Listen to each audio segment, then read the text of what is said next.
Hello hello meet mister Mithun. அது நான் தான் இந்த மித்துன்ஸ் பாட்காஸ்ட்டுக்கு நான் வரவேற்கிறேன். இன்றைக்கி நான் என்ன பேச போகிறேன் அப்படின்னா, என்னோட ஜிம்மில் நடந்த ஒரு இன்சிடென்ட் தான். இப்போ தான் கொஞ்சம் நேரத்துக்கு கூட நான் ஜிம்முக்கு போயிட்டு வந்தேன். ரொம்ப சாதாரண இன்சிடென்ட் தான். அதை வச்சு சில விஷயங்கள் பேசலாம் அப்படின்னு சொல்லிட்டு உங்ககிட்ட சொல்லலாம் அப்படின்னு தான். என்னோடய ஜிம்மில் வந்து நான் சொன்னேன்ல, ஆல்ரெடி ஒரு பாட்காஸ்ட்டில் சொல்லியிருக்கேன். நான் வந்து இந்த ட்ரெட்மில் போகும்போது கீழே வந்து அப்படியே டிரான்ஸ்பரண்ட்டாக முன்னாடி கிளாஸ் இருக்கும், கீழே ரோடெல்லாம் இருக்கும். என்னோடய ஜிம் வந்து first fluoro second fluoro. Second floor. அங்கேருந்து கீழே பார்த்தோம்னா இந்த பீப்புளெலாம் நம்ம பார்க்கலாம், அப்சர்வ் பண்ணலாம், என்ன பண்ணுறாங்க அப்படின்னு சொல்லிட்டு கொஞ்சம் டைம் பாஸ் ஆகும். இன்றைக்கும் நான் ட்ரெட்மில் போய்கிட்டு இருந்தேன். அப்போ நான் ஆப்போசிட்டில் வந்து என்ன நடக்குது என்ன ஏது அப்படின்னு சொல்லிட்டு பார்த்துக்கிட்டு இருந்தேன்னா, ஒரு மாடு ஒன்று, ஒரு தெருக்குள்ளே ஒரு மாடு ஒன்று போச்சு, திரும்பிச்சு மெயின் ரோட்லேருந்து. அந்த மாடை பார்த்தோன்னே அங்கே ஸ்கூல் பசங்க நின்றுக்கிட்டு இருந்தானுங்க. 2 பசங்க ஃபஸ்ட்டு வந்தாங்க. அந்த மாடை பார்த்துட்டு அந்த மாடு பக்கத்துலேயே நடந்து போனாங்க. ஒருத்தர் அந்த மாடை அந்த அந்த வயிறு பகுதி இருக்குல்ல, சும்மா இப்படி தொட்டுட்டுலாம் போனான். சும்மா அந்த அவன் ஹர்ட் மாதிரி பண்ணல, சும்மா அந்த மாடை இப்படி தொட்டுட்டு அந்த கிராஸ் பண்ணி போயிட்டானுங்க 2 ஸ்கூல் பசங்க. கொஞ்ச நேரத்துலேயே ஒரு 5 நிமிஷம் 10 நிமிஷம் 5 நிமிஷம் கேப்லேயே வந்து 2 ஸ்கூல் பொண்ணுங்க வந்தாங்க. அந்த மாடு இங்கே நிற்குதுன்னா 3/4 கிலோமீட்டர் சுற்றிட்டு வந்து நிற்கிறாளுங்க. இப்போது நான் இது எதுக்கு சொல்கிறேன் அப்படின்னா, இந்த நேச்சர் வந்து எவ்வளோ பேலன்ஸ்டாக படைச்சிருக்கு பாருங்கள். ஒன்று வந்து தைரியமாக இருக்கிற தற்குறி, அதான் மென். இன்னொன்று வந்து வேக்கானமாக இருக்கிற தற்குறி, அதான் விமன். 2 பேர்த்தையும் தற்குறின்னு சொல்கிறேனே, சும்மா ஃபண்ணுக்காக தான். ஐயோ அப்போ இது வேறு ரொம்ப சென்சிட்டிவான டாப்பிக்லாம் சாதாரணமாக பேசுகிறதே சென்சிட்டிவாக ஆக்கிடுறானுங்க. சென்சிட்டிவாக பேச வேண்டியதெல்லாம் சாதாரணமாக பேசினா வச்சு செஞ்சிடறானுங்க நம்மளை. பட் நான் சும்மா ஃபண்ணுக்கு தான் சொன்னேன். அதான் சொல்கிறேன், இவ்வளோ பேலன்ஸ்டாக. அப்போ தான் எனக்கு தோணுச்சு, இந்த லைஃப்லேயுமே இது சூட் ஆகும். நீங்கள் மேரேஜ் லைஃப்லலாம் யோசிச்சு பாருங்களேன். ஹஸ்பண்ட் வந்து தைரியமாக சில முடிவுகள் ஃபினான்ஷியலாக எடுக்கிறக்கும் சரி, அந்த தைரியமான முடிவில் எப்படி வேக்கானமாக இருக்கலாம் அப்படிங்கிறது அந்த விமன் யோசிக்கிறதும் சரி, அது வந்து ஒரு டீம் ஒர்க்கு தான் போல். மேரேஜுங்கிறது நாளைக்கு ஒரு பார்ட்னருங்கிறது. இந்த இன்சிடெண்ட்டே அதுதான் இண்டிகேட் பண்ணுது. இந்த பசங்க வந்து அந்த மாடு வந்து நிற்குது நல்லா ஜைஜாண்டிக்காக, இவனுங்க ஜாலியாக அந்த மாடை பக்கத்துலேயே கடந்து போகிறானுங்க. ஒருத்தன் வயிற்று செல்லமாக தட்டிட்டு போகிறான், மின்னலே டசக் அப்படின்னு ஒரு தட்டிட்டு போகிறான். அந்த மாடை யோசிச்சிருக்கோம், டேய் நான் ஆம்பளை மாடுறா என்னையா நான் தட்டிட்டு அப்படிங்கிற மாதிரி யோசிச்சிருக்கோம். அது இத்தனைக்கும் காளை மாடுவாக கொஞ்சம் ஜைஜாண்டிக்காக இருக்குது. பசங்க ஆனால் ஜாலியாக கடந்து போயிடறானுங்க. இப்போது என்னோடய ஏரியாவுமே அப்படி தான். என்னோடய ஏரியாவுமே வந்து ஒரு proper Chennai hi tech super wow அப்படிலாம் இருக்காது. கொஞ்சம் என்னோடய ஏரியாவில் ஒரு 2 வீடு 3 வீடு தள்ளி ஒரு மாட்டு பண்ணை இருக்குது, ஒரு குட்டி இடம் இருக்குது. அந்த குட்டி இடத்துக்குள்ளே ஒரு 10 மாடு கட்டி வச்சுருக்காங்க. எனக்கு பர்சனலாக அதை பார்க்கும்போது பாவமாக இருக்கும். எங்கேயாச்சும் கொஞ்சம் கிராமத்தில் இருந்துச்சுன்னாவாச்சும் நேச்சுரலாக அதோட ஹேபிட்டன்ட்டில் இருக்கும். சென்னையில் வந்து இந்த மாடுகள்லாம் மாட்டிக்கிட்டு ஒரு புல் சாப்பிட்டா கூட அதில் 10 பிளாஸ்டிக்கை மென்றோம், எல்லா இடத்துலையும் குப்பை போடுறோம். ஆப்போசிட்டில் மேயறக்கும் இந்த மாடுகளுக்கெல்லாம் பெருசாக இடமும் இல்லை. அந்த மாடுகள்லாம் கஷ்டப்படுறதெல்லாம் கொஞ்சம் அப்சர்வ் பண்ணும்போது பர்சனலாக எனக்கு கொஞ்சம் கஷ்டமாக தான் இருக்கும். ஆனால் ஒரு 2 வீடு தள்ளி இருக்குது. At the end of the day அவங்களுக்கும் அது சர்வைவல் தானே. நம்ம போய் என்ன இப்படி பண்ணுறீங்க, இப்போ ஒரு கால்நடையை இப்படி பண்ண முடியாது, அப்படி டேய் நான் பர்சனலாக நான் எவ்வளோ கோத்ரூ பண்ணுறேன், இந்த மாட்டு பண்ணையை வைக்கிறதுக்கு நான் பொழைக்கிறதுக்கு நான் எவ்வளோ கஷ்டப்படுறேன். எண்ட் ஆஃப் த டே என் ஃபேமிலியை ஃபீட் பண்ணுறதுக்கு நான் படுற பாடு எனக்கு தாண்டா தெரியும். நான் ஒன்றும் டெய்லி மாட்டை வெட்டி அதை துன்புறுத்தி கொடுமைப்படுத்தி அப்படின்னு அவனுக்கு ஒரு பாயிண்ட் ஆஃப் வியூ இருக்கும்ல. அதையும் நம்ம ரெஸ்பெக்ட் பண்ணணும். நம்மளால் மிஞ்சி போனால் என்ன பண்ண முடியும், பரிதாபப்பட முடியும். என்னைக்காச்சும் இந்த காய்கறிலாம் வாங்கிட்டு வரும்போது ஒரு கீரை கட்டு வாங்கிட்டு வந்து ஒரு 2 மாட்டுக்கு என்னால் கொடுக்க முடியும். பால்லாம் வாங்கிட்டு வந்து வரும்போது கட்சி அங்கே ஒரு டப்பா இருக்கும், அதில் ஊற்றி இந்த ஸ்ட்ரே டாக்ஸ்க்கெலாம் வைக்க முடியும். அவ்வளோதான் பண்ண முடியுமே தவிர்த்து நம்ம அவ்வளோதான். அது அப்படி தான்.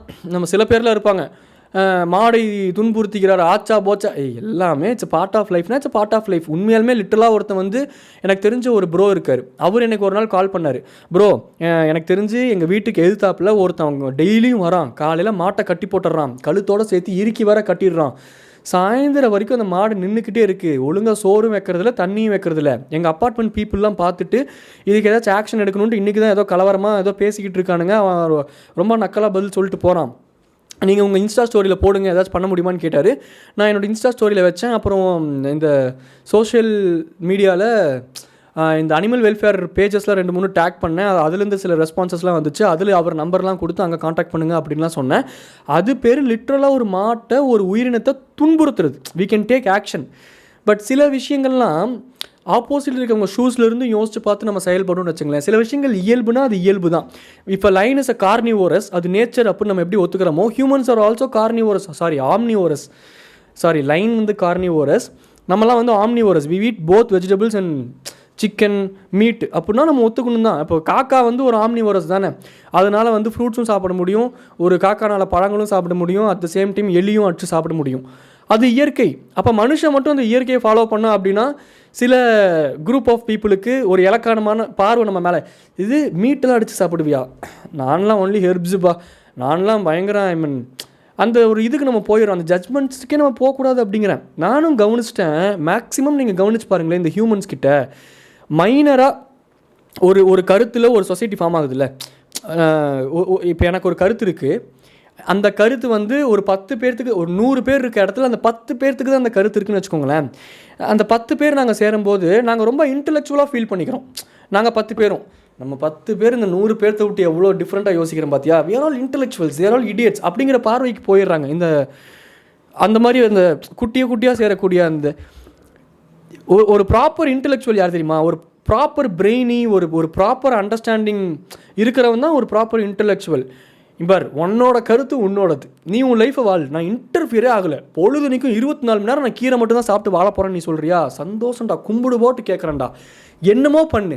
ஆனால் நான் சிக்கனை எடுத்து அதில் பெப்பரை தூவி விட்டு, கேர்டை போட்டு, லெமனை புழிஞ்சு, மேலே அந்த சிக்கன் மசாலா, பெப்பரு, கொஞ்சம் கரம் மசாலா, கொஞ்சோண்டு அந்த உப்பு எல்லாத்தையும் பரட்டி வச்சு நல்லா மேரிக்னேட்டாக நல்லா ஊற வச்சுட்டு, வெங்காயத்தை போட்டு நல்லா வணக்கி விட்டு, மஞ்சள் தூளை போட்டு, சிக்கன் எடுத்து உள்ளே போட்டு, வரமிளகாயை போட்டு நல்லா பள்ளிவாளையம் ஸ்டைலில் அப்படியே பரட்டி எடுத்து, சிக்கன்லேருந்து தண்ணி ஜூஸாக ஊறினதுக்கப்புறம், நான் ஏன் இவ்வளோ எலாபரேட்டடாக சொல்கிறேன், பசிக்க ஆரம்பிச்சிருச்சு எனக்கு. கரெக்ட் சொல்கிறேன். நான் அப்படி ரசித்து சாப்பிட்றேன்னா, நான் எப்படி உன்னை நியூட்ரலாக பார்க்குறேனோ, நீ என்னை அந்த மாதிரி பார்க்க முடியலன்னா திரும்பி கூட நின்றுக்கோ, ஆனால் இந்த இலக்கார பார்வை பார்க்காத அப்படிங்கிற கோவம் எனக்கு எப்பயுமே உண்டு. நான் சொல்கிறது இந்த ஒரு பாயிண்ட் ஆஃப் இதில் மட்டும் இல்லை, நிறையா விஷயங்களில் இது இருக்குது. நீங்கள் நல்ல சொசைட்டியை நோட் பண்ணி பாருங்களேன். அந்த மைனராக கருத்து வச்சுட்டு சேர்றாங்கல்ல, அவங்களுக்குலாம் ஒரு பொலிட்டிஷ் கைண்ட் ஆஃப் ஒரு ஆட்டிடியூட் வந்தது. அதுதான் நம்மளால் ஏற்றுக்கவே முடியல. இங்கே வார் டென்ஷன் ஆகுது நம்மளுக்கு சில விஷயங்கள். சரி, ஓகே, அதை விடுங்க. இதெல்லாம் நான் எதுக்கு சொல்ல வந்தேன் அப்படின்னா, அதுதான் அந்த மாடு பக்கத்தில், இப்போ என்னோடய ஏரியா பக்கத்துலையும் அப்படி தான் அந்த மாதிரி மாடுகள்லாம் இருக்கும். அதை அவுத்தும் விட்டுருவாங்க. நான் அதெல்லாம் கடந்து போகும்போதெல்லாம் ஃபஸ்ட்டெல்லாம் பயமாக இருந்துச்சு. இப்போலாம் பழகிட்டேன், எல்லாத்துக்கூடையும் ஃப்ரெண்ட்ஸ் ஆகிட்டேன். அவங்களுக்கே தெரிஞ்சிருச்சு, இந்த பீஸ் போகிறானா தயிர் பேக்கெட் வாங்க போகிறான், இந்த டைமில் போகிறானா முட்டை வாங்க போகிறான் அப்படின்னு அந்த மாடுகளுக்கே தெரிஞ்சு. 6 மணிக்கு மேலே போகிறானா, சும்மா சொல்கிறேங்க, 6 மணிக்கு மேலே போகிறானா ஸ்நாக்ஸ் வாங்க போகிறான் அப்படின்னு அந்த மாடுகளுக்கே தெரியும்னு சொல்ல வந்தேன். அவ்வளோதான். இப்போ இதெல்லாம் எதுக்கு சொல்கிறேன்னா, இங்கேயும் ஒரு சம்பவம் நடந்துச்சு மாடுகளை வச்சு, அதையும் நான் சொல்கிறேன். அதுவும் இப்போ தான் ரீசெண்டாக, இப்போ தான் ஜிம்முக்கு போயிட்டு வந்தோடனே நடந்துச்சு. சதறிட்டன் ஆனலாம் அந்த சம்பவத்தையும் சொல்கிறேன். ஆனால் நேச்சர் வைஸாகவே ஒரு பேலன்ஸ்டாக இந்த இயற்கை நம்மளை படைச்சிருக்கு. இப்போ தைரியமாக அந்த மாட்டை தொட்ட பசங்கன்னா தைரியமானவங்க அப்படின்னு நான் சொல்ல வரல. பொண்ணுங்க இப்படி ஓரமாக ஒதுங்கி போகிறாங்க அப்படின்னு, பொண்ணுங்க ரொம்ப வேக்கானோ, அவங்க பொழைச்சிப்பாங்க அப்படின்னு அவங்களையும் புகழ்ந்து பேச வரல, இவங்களையும் புகழ்ந்து பேச வரல, அவங்களையும் இகழ்ந்து சொல்ல வரல, இவங்களையும் நான் இகழ்ந்து சொல்ல வரல. ஆனால் நேச்சர் வைஸாக நான் அதை ரசிக்க ட்ரை பண்ணுறேன், அதை அப்சர்வ் பண்ண. ஃபேமிலியுமே அப்படி தான் ஒர்க் ஆகுது. இப்போது என்னோடய ஃபேமிலி, என்னோடய அம்மா அப்பாலாம் வச்சு யோசித்தாலுமே, எங்கள் அப்பா சில இடங்களில் சில விஷயங்கள் ரொம்ப தைரியமாக ஃபேஸ் பண்ணுவார். ரொம்ப தைரியமாக. நான் வந்து லிட்ரலாக அந்த மனுஷன் கூட இருந்து பார்த்துருக்கேன். பயங்கர கட்ஸ் உண்டு சில விஷயங்கள்லாம் அவருக்கு. அதுவும் ஃபினான்ஷியலாக டவுனாக இருக்கும்போதெல்லாம் சில விஷயங்களை அவர் ஃபேஸ் பண்ணதெல்லாம் பார்த்து நானே மிரண்டிருக்கேன். அதை அவர்கிட்ட கற்றுக்கணும். நிறைய விஷயங்கள் கற்றுக்கிட்டேன். அது என்ன, நான் கற்றுக்கலன்ட்டு இல்லை, அந்த சுச்சுவேஷன் வரும்போது தான் எனக்கே தெரியும் அதை நான் கற்றுக்கிட்டேன் இல்லையான்ட்டு. பட் சொல்கிறேன். ஆனால் என்னோடய அம்மா வந்து கொஞ்சம் சட்டிலாக ப்ளே பண்ணுவாங்க, கொஞ்சம் வேக்கானமாக இருப்பாங்க, கொஞ்சம் எங்கள் அப்பாவை பிடிச்சி கீழே இழுக்கு, வேண்டாம் இதில் இவ்வளோ இது இருக்குது, இந்த ஒரு ப்ராபபிலிட்டிக்குள்ளே நம்ம ரிஸ்க் எடுத்துக்கலாம், இதை தாண்டி போனோம்னா இந்த போக்கரி படத்தில் நெப்போலியன் சொல்லுவார்ல, லாரி டமீலு ஆளு டுமீலு அப்படின்னு எழுதினவன் நீ தானே, அந்த மாதிரி நம்ம லைஃப் டுமீல் ஆயிரும் அப்படின்ட்டு கொஞ்சம் வேக்கானமாக இருக்கணும் அப்படின்ட்டு ட்ரை பண்ணுறது ஒரு விமன் நேச்சர்.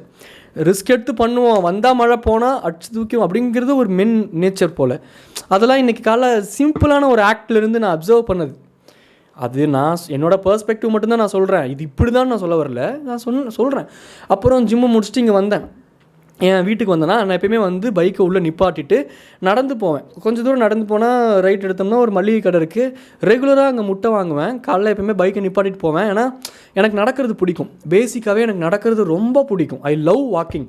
குறிப்பாக இந்த மழை வரும்போது நடக்கிறது, இல்லை யார் கூடயாச்சுன்னா இந்த ஒரு லவ்வர் தான் இருக்கணும், மொண்டாட்டி தான் இருக்கணும்ட்டு இல்லை, என் அப்பா கூட, அம்மா கூட, ஃப்ரெண்டு கூட, அவங்க கூடலாம் பேசிக்கிட்டே நடந்தோம்னா எனக்கு ரொம்ப பிடிக்கும். நடக்கிறது அது ஒரு நல்ல விஷயம். எனக்கு அது சொல்ல தெரில அவ்வளோதான், பட் எனக்கு அது ரொம்ப பிடிக்கும். ஸோ பைக்கை நிப்பாட்டிட்டு பேக்கெல்லாம் கழட்டி தூக்கி வீசிட்டு பைக் மேலே வச்சுட்டு நடந்து போய் வாங்கிட்டு வருவேன். நடந்து போகும்போது அந்த மாடெல்லாம் சொன்னேன்ல எப்பயுமே இருக்கும், கடந்து போவேன். இன்றைக்கி நான் கடந்து போகும்போது அங்கே ஒரு பாட்டி ஒருத்தங்க இருக்காங்க. அந்த பாட்டி வந்து ஒரு குச்சி வச்சுருப்பாங்க அண்டு ஃப்ளூவெண்ட்டாக பேட் வேர்ட்ஸ் பேசுவாங்க அந்த பாட்டி. ஸோ அந்த பாட்டியை பார்த்தா எனக்கு ஒரு எனக்கு எப்படி தெரியும் அப்படின்னா, எங்கள் வீட்டுக்கு கீழே ஒருத்தர் இருந்தார் ஒரு டைம். நானும் அவர் வந்து இத்தனைக்கும் என்னையோட ஏஜ்லேயும் கொஞ்சம் பெரியவர். ஆனால் அவர் ஆனால் அப்படி சொல்கிறதுன்னு தெரில. நான் கொஞ்சம் சட்டிலாக ப்ளே பண்ணிப்பேன். அவர் என்ன சொன்னாலும் அப்படிங்களாங்க, சரிங்க, ஓகே, அப்படியா ப்ரோ, சூப்பர், ஆஹா, ஓஹோ, அதுதான் இருக்கும் நம்மக்கிட்ட. அதனால சொல்கிறேன். அவர் வந்து ஒரு டைம் நானும் அவரும் போய்கிட்டு இருக்கும்போது அந்த பாட்டி வீட்டை கிராஸ் பண்ணி போகணும். கிராஸ் பண்ணி போய் லெஃப்ட் எடுத்தால் ஒரு கடைக்கு போகலாம். அந்த பாட்டி வீட்டை ஒட்டி ஒரு வழி இருக்குது. அது வந்து ஷார்ட்கட் மாதிரி. அந்த பாட்டி வீட்டுக்கு அடுத்த ஒரு வீடு, அடுத்த ஒரு வீடு, அடுத்த ஒரு வீடு. ஸோ அந்த 3 வீடுக்கும் ஒட்டி ஒரு லைன் இருக்குது. அது இந்த ரோடையும் ஆப்போசிட்டில் இருக்க மெயின் ரோடையும் கனெக்ட் பண்ணும். அந்த வழியாக போகலாம் அப்படின்னு சொல்லிட்டு என்னை கூட்டின்னு போனார். என்னை கூட்டிகிட்டு நான் அப்படி உள்ளே போகிறேன். அவர் ஃபஸ்ட்டு என்ட்ரு ஆகிட்டார். அந்த பாட்டி வெளியே வந்துச்சு. ஏய் தேவாங்கு பயலை அப்படி இப்படின்னு அந்த பாட்டி ஆரம்பிச்சது பாருங்க. எனக்கா அவருக்கு தர்ம சங்கடம் ஆயிடுச்சு, எனக்கு சிரிப்பு. நல்லா வேலை உங்களுக்கு அப்படிங்கிற மாதிரி எனக்கு ஒரு பக்கம் சிரிப்பை கண்ட்ரோல் பண்ணிக்கிட்டு அப்புறம் நானும் அவரும் தப்பிச்சு இந்த பக்கம் வந்துட்டோம். என்னை ஒன்றுமே சொல்லலை, நான் உள்ளேயே போகலை, அவர் தான் பாவம் மாட்டிக்கினார். ஸோ அந்த பாட்டியை பார்த்தாலே கொஞ்சம் டிஸ்டன்ஸ் வச்சுப்பேன். இன்றைக்கி அந்த பாட்டி தடியோடு நின்றுக்கிட்டு இருந்துச்சு. யார் அடிக்க போகுது இந்த பாட்டி, இன்றைக்கி ஏதோ சம்பவம் இருக்க மாட்டிருக்குது, தலையை கீழே குடிச்சிட்டு நம்ம வாட் நடந்துட்டு நம்ம வாட் ரிட்டன் வந்துடலாம் அப்படின்னு சொல்லிட்டு யோசிச்சுட்டு இருந்தேன். நான் ஒரு பாட்காஸ்ட்டில் உங்ககிட்ட சொல்லியிருக்கேன்னு நினைக்கிறேன். என்னை இங்கே புள்ளி பண்ணாங்க, ஏய் யூடியூப் அப்படின்னு சொல்லிட்டு ஞாபகம் இருக்கா? லேடிஸ்லாம் உட்காந்துருந்தாங்க, எல்லோரும் ஆப்வியஸாக என்னை பற்றி தான் பேசினாங்கன்னு தெரிஞ்சுது. எனக்கு தனியாக ஒரு 10 லேடிஸை கடந்து போகிறதுக்கு தர்ம சங்கடமாக இருந்துச்சு. அந்த கதையில் நான் உங்ககிட்ட சொல்லியிருக்கேனா? எனக்கு இன்னமும் பாட்காஸ்ட்டில் சொன்ன ஞாபகம் இருக்குது. நான் சொன்னேன்னா இல்லையான்னு தெரில. ஒரு வேளை சொல்லியிருந்தால் சொல்லுங்கள், சொல்லலைன்னா நான் அதை சொல்கிறேன். 2 இடத்துல நான் புள்ளி செய்யப்பட்டேன். ஒன்று இந்த லேடிஸால், இன்னொன்று இந்த குட்டி குஞ்சான்ஸால். எங்கள் ஏரியாவில் விளாட்ற குட்டி குஞ்சான்ஸ் என்னை ஒட்டி மம்பளுத்துட்டானுங்க. எனக்கு என்ன பண்ணுறதுனே தெரில. நடந்து போய்கிட்டு இருக்கேன், எல்லாம் விளையாண்டுட்டு இருப்பானுங்களா. திடீர்னு திரும்பி அதில் ஒருத்தனுக்கு தெரியும் போல், இந்த மாரா சேனல் பார்ப்பான் போல். அவன் பக்கத்தில் ஒரு பொண்ணு நின்றுச்சு. அவன் டாவாட்டுருக்குது. எல்லாம் 8ஆவதோ 7ஆவதோ படிச்சுட்டு இருப்பாங்களாட்டுருக்கு. அந்த பொண்ணு முன்னாடி ஒரு சீன் போடுறாராம். கர்ம வயசு பூமராங்க தான், நானும் அதெல்லாம் பண்ணியிருக்கேன் அந்த வயசில். சொல்கிறேன், யூடியூப் அப்படிங்கிற அந்த பையன். நான் இப்படி சரி ஓகே நம்மளை அட்ரஸ் பண்ணி கூப்பிட்டா நம்ம திரும்புவோம், இப்படிலாம் கூப்பிட்டா அதெல்லாம் நான் என்கரேஜ் பண்ணாத, இல்லை இன்னொரு டைம் கூப்பிட்டானா தூக்கி போட்டு சாத்திடுவோம் அப்படின்னு யோசிச்சுட்டு அவனை கடந்து போகிறேன். சப்கான்ஷியஸாக நம்மளுக்கு தெரியும்ல அங்கே என்ன நடக்குதுன்ட்டு. நம்ம நேராக பார்த்தா கூட சம்டைம்ஸ் நமக்கு தெரியும்ல சைடில் என்ன நடக்குது. அந்த மாதிரி நான் பார்க்குறேன். அவனோட டாவு அந்த பொண்ணு, ஏய் ரிலாக்ஸ்டா, அவர் அப்படி சொல்லாதுடா, அவர் ஹர்ட் ஆவார்ல, ஓகேடா நீ தான் மாசுங்கிற மாதிரி அந்த பொண்ணு அவரை கன்வின்ஸ் பண்ணுதான். அவர் அப்படியே கெத்தா அப்படியே அவரை நீ ஒம்புழுகிறாராம். எனக்கா என்னடா நம்ம லைஃப் இப்படி ஆயிடுச்சு. 7ஆவது படிக்கிற நீ எல்லாம் டா வச்சுக்கின்னு சீன் போடுறீங்கிற மாதிரி ஆயிடுச்சு. நானே தனியாக அதை ப்ராசஸ் பண்ணி நைட்டு ஃபுல்லாக உட்காந்து சிரிச்சுக்கிட்டு இருந்தேன். அந்த கதையில் அவங்கக்கிட்ட சொன்னேன்னு தெரில. ஸோ நான் இந்த பக்கம் இவங்க அந்த கிராஸ் பண்ணி 2 பக்கமும் என் தெருவை கிராஸ் பண்ணி போகிறது எனக்கு இப்போ பெரிய டாஸ்க் ஆயிடுச்சு. என்னை ட்ரமடைஸ் பண்ணிட்டாங்க 7ஆவது படிக்கிற பசங்களாம் சேர்ந்து. அப்புறம் இந்த பக்கம் லேடிஸ்லாம், லேடிஸ் நாங்கள்லாம் இராணுவ படை அப்படின்ட்டு ஒரு டைம் உட்காந்து என்னை மம்பிழுத்துட்டாளுங்க. ஐயோ கடவுளே. அதில் வேற ஒரு ஆண்டி, ஆமாப்பா நான் உன்னைய பார்த்துருக்கேன், நீ தானே அந்த பைக்கில் எல்லாம் எல்லா இடத்துலையும் போய் தங்கம் அப்படின்னாங்களா. எனக்கா என்னை யாருன்னு தெரியாதுன்னு சொன்னால் கூட நான் மனசு கஷ்டப்பட்டிருக்க மாட்டேன்டா. வேணாண்டா, அப்படிலாம் நான் ஒரு பெரிய பைக் வச்சுருக்கேன் சரியா. இப்போ எங்கள் ஏரியாவில் அந்த பைக் எடுக்கும்போதே, அதான் உங்களுக்குலாம் தெரியும், இன்ஸ்டாலெலாம் நீ ஃபாலோ பண்ணிங்கன்னா ஹிமாலயன்னு. அந்த பைக் எடுக்கும்போதே அது எல்லாம் பார்ப்பாங்கல்ல எல்லாம்.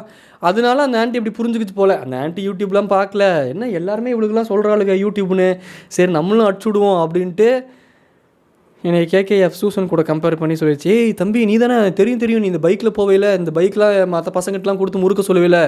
முறுக்க சொல்லுவேண்ணா, எவனாச்சும் ஸ்டாண்டு போட்டிருக்கும் போது என் பைக் மேலே ஏறி உட்காந்தாலே தூக்கி போட்டு சாத்திடுவேனானே. இந்த முறுக்கு சொல்கிற வேலைலாம் நம்மக்கிட்ட ஆகாது. அப்படிங்கிற மாதிரி யோசிச்சுட்டு அப்புறம் என்ன பண்ணுறது, அந்த ஆன்ட்டிக்கிட்ட உட்காந்து எக்ஸ்பிளைனாக பண்ணிக்கிட்டு இருக்கு. அதனால் அப்புறம் நான் அங்கேருந்து கிளம்பி வந்துட்டேன். இதில் என்னத்த இன்னொரு பாட்காஸ்ட்டில் சொல்கிறது, அவ்வளோதான் நடந்ததே இதுதான். இந்த பக்கம் இந்த லேடிஸ்லாம் ராணுவ படம் என்னை வம்பிழுத்துட்டாங்க, இந்த பக்கம் இந்த குட்டி கொஞ்சம் அஞ்சலாம் என்னை வம்பிழுத்துட்டாங்க. அதுலேருந்து எனக்கு ஒரு பெரிய ட்ரமாட்டைஸ் ஆகிடுச்சு. நான் எங்கள் ஏரியாவில் எங்கேயும் போகிறதே இல்லை. அப்புறம் இன்றைக்கி அந்த ஆத்தாவை பார்த்தோன்னே எனக்கு பயமாயிடுச்சு. அந்த ஆத்தா தடியை வச்சு நின்றுக்கிட்டு இருக்குது. வா இன்றைக்கி இருக்குது வா உனக்குங்கிற மாதிரி. எதுக்கு இந்த ஆத்தா இப்போ தடி வச்சு நின்றுக்கிட்டு இருக்குது அப்படின்ட்டு, சரி ரெண்டில் ஒன்று பார்த்துருவோம், அவன் என்னத்தை பண்ணிடுவான், அவங்க என்னத்தை பண்ணிடுவாங்க வா அப்படின்னு நானும் போனேன். சரி போனால் இந்த ஆத்தாவை பார்த்துக்கிட்டே போனேன். முன்னாடி பார்த்தா 3 மாடு, ஒரு காளை மாடு, 2 லேடிஸ் மாடு. அந்த காளை மாடு லேடிஸ் மாடு கூட என்னமோ பண்ண ட்ரை பண்ணுது, அது விட்டுற வேண்டியது தானே. எதுக்கு இந்த ஆத்தா தடி எடுத்து அதை துரத்தணும்? இதெல்லாம் எவ்வளோ பெரிய பாவம் தெரியுமாங்க ஆத்தா. நான் இப்போ எதுக்கு இது சொல்கிறேன் அப்படின்னா, இந்த மாதிரியான தருணங்களில் ஒரு காளை மாடையும் ஒரு பெண் மாடையும் பிரித்து விட்டீங்க அப்படின்னா அடுத்த ஜென்மத்தில் உங்களுக்கு எப்படி காளை மாடு கிடைக்கும்? ஐயோ, இதை நான் அந்த ஆத்தா கிட்ட கேட்டிருந்தேன், அந்த ஆத்தா தடி எடுத்து என் வாயிலே சுருக்கியிருக்கோம். இது அப்ரப்டாக நான் அப்படி கேட்க வரல, பட் சொல்கிறேன், கர்மாங்கிறது அதுதானே. அந்த மாடுக்கு என்ன தனியாக நீங்கள் என்ன ரூம் கட்டி விட்ருக்கீங்களா, இல்லை இயற்கையாக அதுக்கு நீங்கள் ஒதுங்குற எல்லாமே ஒரு சிஸ்டம் உருவாக்கிட்டு அந்த சிஸ்டம்குள்ளே நான் ரொம்ப ஒழுங்குங்கிற மாதிரி ஒரு வேஷம் போட்டுக்கிறீங்களே. மற்ற உயிரினங்களெல்லாம் கொஞ்சமாச்சு கன்சிடர் பண்ணலாம்ல. ஹியூமனாக இருங்கடா, பர்ஃபெக்டாக இருக்க ட்ரை பண்ணாதீங்க, இயல்பாக இருக்க ட்ரை பண்ணுங்க. அதுதானே ஹியூமன் திங்கு. அந்த மாட்டு அந்த அந்த ஆத்தா போட்டு அடிக்குது. அந்த காளை மாடு என்ன கோவத்தில் இருந்துச்சோ தெரில, திரும்பிடுச்சு. எனக்கா பதறிடுச்சு. டியர் காளை மாடு, உன்னை டிஸ்டர்ப் பண்ண காளை மாடு நான் கிடையாது, அந்த பெண் மாடு தான் உன்னை டிஸ்டர்ப் பண்ணுச்சு. அந்த பெண் மாடை போய் முட்டு போ அப்படின்னு அதுக்கு என்ன எக்ஸ்பிளனேஷன் பண்ண முடியும்? அந்த மாடு 3 மாடுங்க. இந்த ஆத்தா அந்த மாடை அடிக்க வருது. அந்த 3 மாடும் பயந்து திரும்பிடுச்சு. சரியா, அதில் லிட்ரலாக ஒரு மாடு ஓடி வருது இப்படி. எனக்கு ஃபஸ்ட்டு டைம் இல்லை, ஆல்ரெடி ஒரு டைம் எங்கள் ஏரியாவில் எனக்கு எருமை மாடு துரத்திருக்கு. ஷோ, பாட்காஸ்ட்டுங்கிற பேரில் எல்லா சீக்கிரட்டையும் போட்டு நானே உடச்சிட்டேன்னு. ஆல்ரெடி எங்கள் ஏரியாவில் எனக்கு எருமை மாடு துரத்திருக்கேன், அது ஒரு பெரிய கதை. நான் தப்பிச்சுட்டுலாம் பயந்துட்டேன். எங்கள் அம்மா கிட்ட வந்து வேற கால் பண்ணி, அம்மா பசு மாடு துரத்துச்சுனா கூட பரவாயில்ல, எருமை மாடு துரத்துச்சுமா என்ன இன்னைக்கு, ஒருவேளை யம தர்மராஜா ஏதாவது சைன் கொடுக்குறாராமா. எங்கள் அம்மா டேய் பைத்தியம், அப்படிலாம் ஒன்றும் இல்லைடா அப்படின்ட்டு. ஷோ கடவுளே, நம்ம லைஃப்பை சுற்றி நிறையா சீரியஸாக தான் நடக்குது. நம்ம அதை காமெடியான ஆஸ்பெக்டில் பார்க்குறனால வாழ்க்கை ஓடிக்கிட்டு இருக்குது. நீங்களும் எது நடந்தாலும் முக்கால்வாசி காமெடியான ஆஸ்பெக்ட்லேயே பார்த்துருங்க, அதான் நல்லது. காமெடியாகவே கடந்து போயிடுவோம் இந்த வாழ்க்கையையும் ஹியூமன்ஸையும், அதான் ஜாலியும் கூட. சரி அதெல்லாம் விட்டுருவோம். என்னத்துக்கு இப்போ நான் இவ்வளோ சொல்ல வந்தேன்? லிட்ரலாக அதில் ஒரு மாடு திரும்பி இப்படி வருதுங்க. என்கிட்ட ரெட் கலரில் ஃப்ளாகும் கிடையாது, என் துண்டு ஒன்று இருக்குது ரெட் கலரில், ஆனால் அப்போ கொண்டும் போகலை. இல்லாட்டி எடுத்து ஏதோ பாரிஸில் பண்ணுவானுங்களா, அந்த மாதிரி எடுத்து இப்படி துண்டையாவது நிப்பாட்டி வச்சுருப்பேன். சரி வந்த மேலே போன மாதிரி குத்துனா சாவரம், இல்லாட்டி துண்டை மூட்டிட்டு அது ஓட போகுது. துண்டும் இல்லை, என்ன பண்ணுறது? நான் இப்படி நிற்கிறேன், அந்த ஆத்தா அங்கேருந்து அந்த மாட்டை அடிக்க வருது. ஒரு மாடு திரும்பி, நான் இங்கே நிற்கிறேன், எனக்கு கொஞ்சம் தூரத்துக்கு முன்னாடி அந்த பாட்டி அவங்க நிற்கிறாங்க. அந்த பாட்டி பேரலாம் அந்த 3 மாடு நிற்குது. அது ஏதோ ஒரு காற்று வாக்கில் ஒரு 2 காதல், ஒரு ஆண் மாடு 2 பெண் மாடு அப்படின்னா அதை நீங்களே புரிஞ்சுக்கணும். அது ஒரு காற்று வாக்கில் ஏன் இது 2 பாப்பா, சென்னையில் வேறு இன்றைக்கி கிளைமேட்டு தூள்பா அப்படின்ட்டு அது ஒரு மார்க்கமாக சுற்றிக்கிட்டு இருந்துச்சு. அந்த மாடு விட்டுற வேண்டியது தானே, என்னவோ பண்ணிட்டு போகுது. பார்க்குறக்கு பிடிக்கல, இல்லை பார்க்க முடியலன்னா வீட்டுக்குள்ளே போய் உட்காந்துக்க வேண்டியது தானே. அந்த மாடு என்னை துரத்திட்டு வருதா, 5 செகண்ட் தான் இருந்துச்சு. நான் திருப்பி ஓடிந்தேன்னா சோழி முடிஞ்சுது. சிம்பிளாக ஒன்று தான் பண்ணேன். அந்த மாடு இப்படி வந்துச்சு, கிட்டத்தட்ட 3 ஸ்டெப் என் பக்கத்தில் வந்துருச்சு. நான் இங்கே நின்றுக்கிட்டு இருக்கேன், என் பக்கத்தில் ஒரு வீடு இருக்குது. அந்த வீடு இப்படி திரும்பினா அந்த வீட்டுக்கு மேலே 4 படி, டிங் டிங் டிங் டிங். 4வது படியில் ஏறி போய் இப்படி செவத்தோட இப்படி நின்றுக்கிட்டேன். ஸ்பைடர் மேன் ஆட்டம், ஸ்பைடர் மேன் முட்டுனா முட்டு அப்படிங்கிற மாதிரி நின்றுக்கிட்டேன். அந்த மாடு என்னை இப்படி கிராஸ் பண்ணி போயிடுச்சு. ஏன்னா அது ஃப்ளோவில் வேகமாக போச்சு. அது நின்று திரும்பி பார்த்து முட்டி இருந்துச்சு அப்படின்னா இன்றைக்கி நீங்கள் என்னை ஹாஸ்பிட்டலில் தான் பார்த்துக்க முடியும். பட் ஏதோ தப்பிச்சிட்டேங்க. It was literally mere escape, just மிஸ்ஸில் தப்பிச்சேன். அதுக்கப்புறம் அந்த பாட்டி ஃப்ளோவில் கிளம்பி வந்துருச்சு. அதுக்கப்புறம் அந்த பாட்டி அங்கேருந்து என்னை இறக்காரமாக பார்த்து சிரிக்குமா, எனக்கோ ஆத்தா ஏங்க ஆத்தா அப்படிங்கிற மாதிரி இருந்துச்சு. அப்புறம் அந்த பாட்டியை தைரியமாக நிற்குதுங்க. அந்த மாடு திரும்பி ஓடி வருது, அது என்னைய தான் முட்டுறக்கு வருது. நான் இப்படி சைடில் 2 படி ஏறிட்டு இப்படி மேலே இப்படி நின்றுக்கிட்டேன். பக்கத்தில் வேறு 2 ஆன்டிஸ் பார்த்து சிரிக்கிறாங்க என்னைய. அவங்களும் அந்த கேட்டு பக்கத்தில் நிற்கிறாங்க. அவங்க சொல்கிறாங்க, நான் வரக்கு முன்னாடியே அவங்க அந்த பாட்டிக்கிட்ட சொல்லிட்டு இருக்காங்க, எம்மோ அந்த குச்சியை போட்டு உள்ளே போமாவோ, அது எவ்வளோ பெருசு இருக்கும், நீ முட்டிட போதுமாவோ எம்மோ அப்படின்னு அந்த 2 ஆன்ட்டி அந்த பாட்டியை வார்னிங் பண்ணிட்டு இருந்த ஆன்ட்டி. நான் இப்படி நின்றுக்கிட்டு இருக்கு, ஏசுநாதர் மாதிரி சிலுவையில் அரைஞ்ச மாதிரி நின்றுக்கிட்டு இருக்கிறத பார்த்து அந்த ஆன்ட்டிலாம் சிரிக்க ஆரம்பிச்சிட்டாங்க. அந்த பாட்டியும் பார்த்து சிரிக்கிறாங்க. அந்த பாட்டிங்க ஷீஸ் அ சூப்பர் விமனுங்க. ஷீஸு மாடு இப்படி இப்படி முட்டை வருது, எனக்கு கொஞ்சம் தள்ளி பேரலாக அந்த பாட்டி நிற்குது. அந்த மாடு இப்படி திரும்பி இருந்துச்சுன்னா அந்த பாட்டி அவள் தான் இன்றைக்கி அவுட்டு. இருந்திடவா நீ பிறந்தாய் அன்பே நீ ஊருக்குள்ளே அப்படின்னு நானே போஸ்ட் ஓட்டி இருந்திருப்பேன். அதுதான் நடக்கும் கூட எதிர்பார்த்தேன் சீரியஸாக. இன்றைக்கி முடிஞ்சது போல், கண் எதிர ஆக்சிடென்ட் போலன்ட்டு. அந்த கையில் வச்சுருந்தாங்களே அந்த பாட்டி ஒரு குச்சி, இந்த மாடு இப்படி ஓடுது, மாடு கழுத்தோடு சேர்த்து இப்படி பொழிச்சு ஒன்று வச்சாங்க பாருங்கள். அது மறுபடியும் சருக்குன்னு திரும்பி ஸ்ட்ரைட்டாக ஃபோக்கஸ் பண்ணி ஓட ஆரம்பிச்சிருச்சுங்க.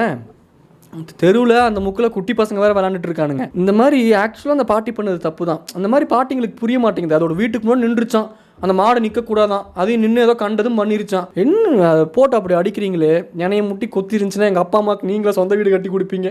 இல்லை இப்போ அந்த குட்டி பசங்க விளாண்டுட்டு இருக்கானுங்களே, அவனுங்களை ஏதாச்சும் இது எதாவது ட்ரிகர் ஆகி மாடு ஈடு போய் முட்டிருச்சுன்னா அதெல்லாம் அஞ்சறிவு ஜீவன். அதுக்கு இருக்குது டாலரன்ஸு. எத்தனை அடி இந்த பாட்டி அடிச்சிருக்கோம், எத்தனை டார்ச்சர் இந்த ஹியூமன்ஸ் போட்டு அதை பண்ணியிருப்பாங்க.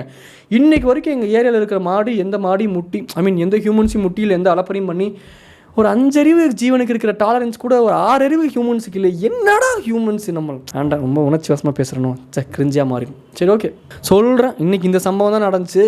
இதுதான் உங்ககிட்ட சொல்லணும்னு நினச்சேன். டடாவே சொல்லிட்டு மீட் மிஸ் பாய்.